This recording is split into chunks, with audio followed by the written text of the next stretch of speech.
Bismillahirrahmanirrahim. Assalamualaikum warahmatullahi wabarakatuh. Perkenalkan, kami dari kelompok 6 akan mempresentasikan hasil diskusi kami, yaitu tentang kebutuhan gizi anak dengan nama anggota Muhammad Abid Alfaq dengan NIM 200110116 dan saya sendiri Riza Wulandari dengan NIM 200110124. Apa yang dimaksud dengan gizi? Gizi merupakan zat makanan yang apabila dikonsumsi seseorang maka bisa mendatangkan kesehatan. Menurut Dr. Saptawati, ahli gizi dari Fakultas Kedokteran Universitas Indonesia, pemenuhan gizi untuk anak sebaiknya dilakukan tidak hanya sejak lahir, tapi sejak anak masih berada di dalam usia kandungan.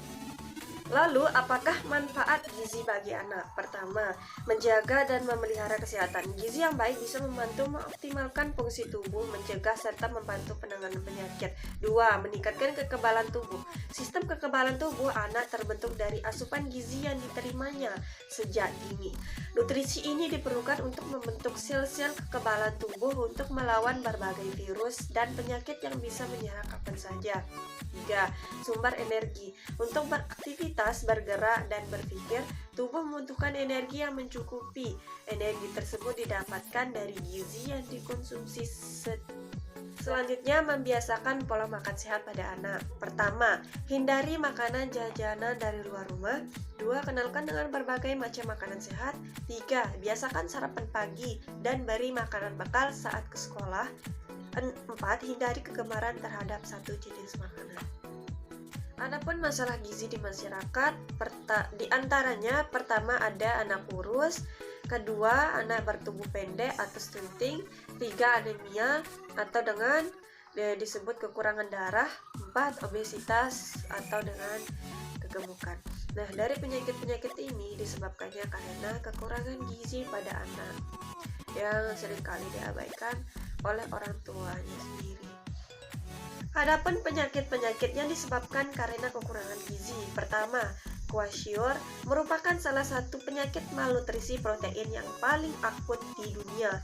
Gejala lain penyakit ini yaitu perut buncit, pembesaran hati, penipisan rambut, dan tekstur rambut yang kasar, gigi mudah copot, dan dermatitis. Kedua, maramos. Penyakit akibat kekurangan protein dan kalori yang sangat parah umum terjadi pada anak-anak.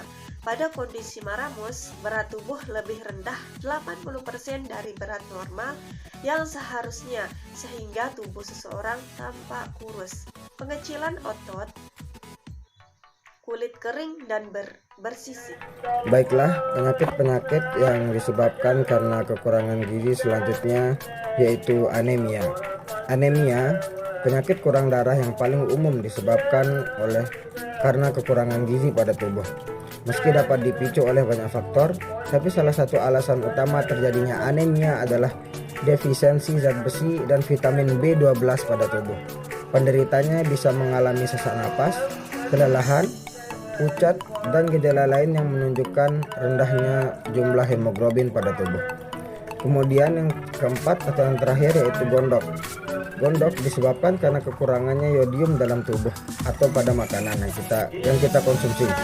Gejala khasnya adalah pembengkakan pada kelenjar tiroid.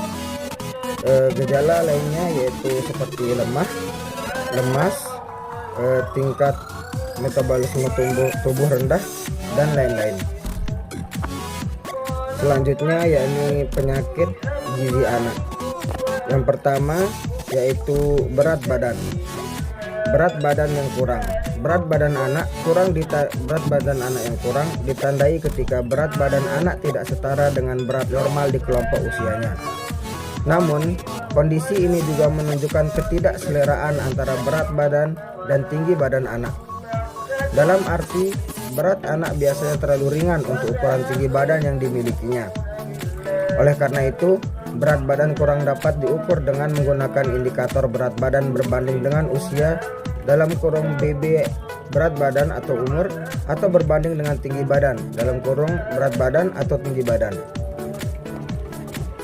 Kemudian permasalahan gizi anak yang kedua yakni kurus. Kurus berbeda dengan berat badan kurang atau underweight. anak yang sangat kurus atau wasting memiliki berat yang sangat rendah dan tidak sesuai dengan tinggi badan. Berat badan anak yang mengalami wasting biasanya jauh berada di bawah rentang normal yang seharusnya. Kemudian yang ketiga yaitu pendek. Pendek atau stunting adalah kondisi yang membuat pertumbuhan tubuh anak terganggu, sehingga tinggi badan anak tidak normal atau tidak setara dengan teman-teman seusianya. Stunting tidak terjadi dalam waktu singkat, melainkan sudah terbentuk sejak lama karena tidak tercukupinya kebutuhan nutrisi anak selama masa pertumbuhan. Selain asupan gizi, stunting juga disebabkan oleh penyakit infeksi berulang serta berat badan lahir yang rendah. Permasalahan gizi anak yang ketiga yaitu kekurangan vitamin dan mineral. A. Kekurangan vitamin A. Kekurangan vitamin A terjadi ketika asupan vitamin A dari makanan harian balita tidak mampu mencukupi kebutuhannya. Kondisi tersebut bisa semakin memburuk jika anak rentan terserang penyakit infeksi seperti diare dan campak. Sulit melihat di malam hari merupakan salah satu gejala khas karena kekurangan vitamin A. Dalam kondisi yang lebih parah, kekurangan vitamin A pada anak bisa mengakibatkan kebutaan karena rusaknya bagian retina dan kornea pada mata. Jika tidak segera diatasi, anak yang mengalami kekurangan vitamin A rentan atau mudah terkena penyakit, terutama terinfeksi oleh penyakit. Kemudian B, yaitu zat besi. Zat kurang darah atau anemia terjadi ketika simpanan zat besi yang ada di dalam darah habis atau kurang, serta persediaannya di dalam otot sangatlah sedikit. Jika sudah sampai mengalami anemia, artinya kondisi kekurangan zat besi pada anak yang dialami sudah tergolong sangat parah. Kemudian permasalahan gizi pada anak yang terakhir yakni permasalahan yodium. Yodium adalah jenis mineral yang penting untuk mendukung produksi hormon tiroid, tiroksin, dan tridotitorin. Kemudian berbagai gejala kekurangan yodium pada anak seperti 1. Pembengkakan di leher atau gondok, 2. Kelelahan parah, 3. Rambut mudah rontok, 4. Kulit kering, 5. Detak jantung melambat. Kemudian yang keenam atau yang terakhir yaitu kesulitan dalam belajar dan berkonsentrasi. Baiklah, jadi kesimpulannya yakni kesehatan dan gizi sangat berhubungan satu sama lain. Menyiapkan asupan gizi untuk anak merupakan hal yang terpenting untuk diperhatikan oleh orang tua, karena asupan gizi yang diterima anak akan mempengaruhi proses tumbuh kembang mereka di usia dewasa kelak. Menurut Dr. Saptawati Bandorsono MSc, pemenuhan gizi untuk anak sebaiknya dilakukan tidak hanya sejak lahir, tapi sejak anak masih berada di dalam kandungan. Baiklah, mungkin itu saja dari kami. Kurang dan lebihnya kami mohon maaf.